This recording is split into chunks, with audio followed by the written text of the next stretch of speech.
Meeshaan aadaa kun qoriidha. Qorii jedhama. Naannoo Arsii Baaleetti halluun isaa kan ittiin beekamullee kan ittiin fayyadamanis akkasii kun micciirraadhaafillee qoriidha. Qoriidha naannoo Arsii Baaleetti kan guddaa inni beekamu kun irra faayameeti. Akkanaanillee kan faayamnellee bifa aadama jalqabaatiin illee isuma kana fayyadamaa turani. Hamma yaa'ullee waanuma gubbaarra bareechisne kana malee keessi isaa isuma duriisan. Kun marqaafillee itti fayyadamanii caccabsaaf itti fayyadamu, micciirraadhaafillee itti fayyadamanii, dhadhaa itti fayyadamanii, bakka cidhaa deemuudhaaf, bakka sadaqaa deemuudhaaf, mana namaa uumamaafiyyuu itti qabatanii deeman.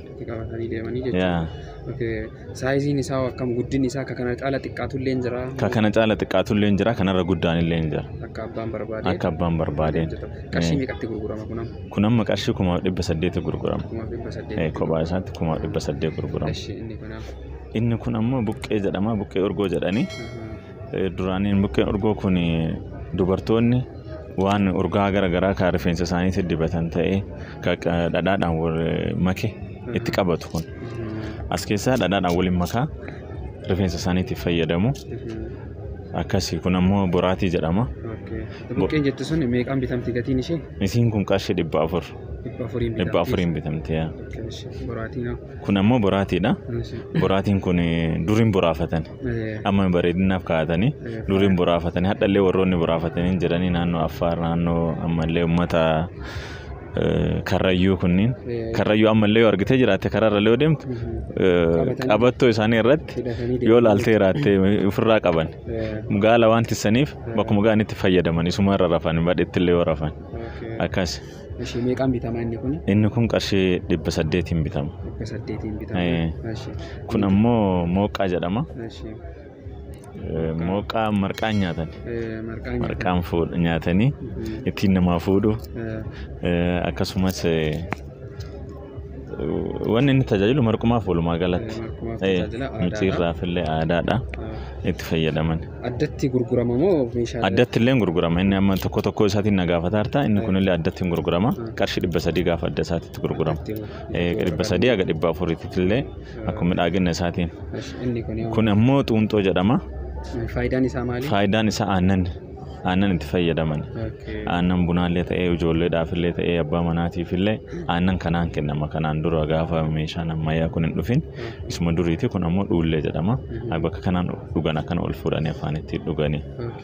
Akkas. Meeqaan gurgurama jechuudha kuni? Inni kun qarshii 1,000 gurgurama. Qarshii 1,000 gurgurama. Isheen tuniyaa? Inni kun killa jedhama. Killa jedhama. Killi aadaa Arsii keessatti gahee guddaa qaba. Dhadhaa itti qabatu. Dhadhaa rifeensaallee itti qabatanii gaafa mana namaallee deemanii gaafa dubartii deetti birallee deeman dhadhaa rifeensaatti qabatanii deemu. Qarshii meeqaan gurguramti ishee? Isiin qarshii 1,000 isiinis. Inni kana kun qorima akkuma reefu sitti hime.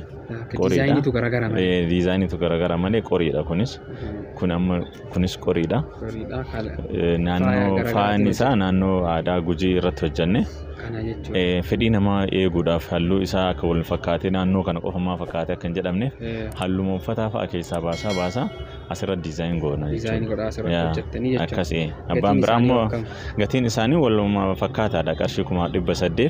Ka kanarraa ol jiru guddaan illee jira. Guddaan aga qarshii 4,000 illee ka gurguramu jira. 3,500 ka gurguramu jira.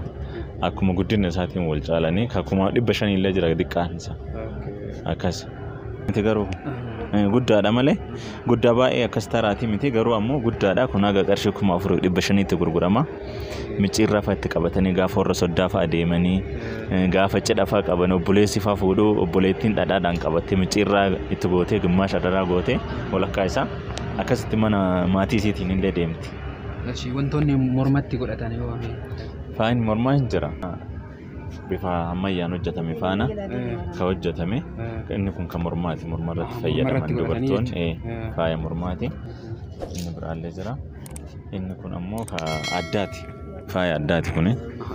Addarratti godhatanii addarra fayyadamanii kan ammoo morma isaanii irra fayyadaman.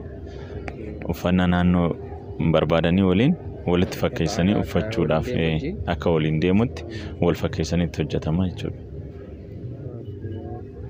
meeshaa baay'ee bareedaa kan aadaa keenyaa haala ammayyaa ta'een baay'ee hojjetaa jirtanii hojii boonsaadhaa baay'ee namatti tola.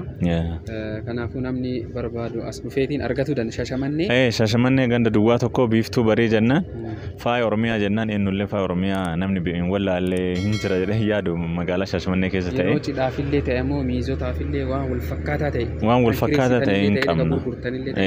Hundumaa hin qabna. Waan nu dhabne hin jiru. Baay'ee galatoomii. Ayyee galata qabda.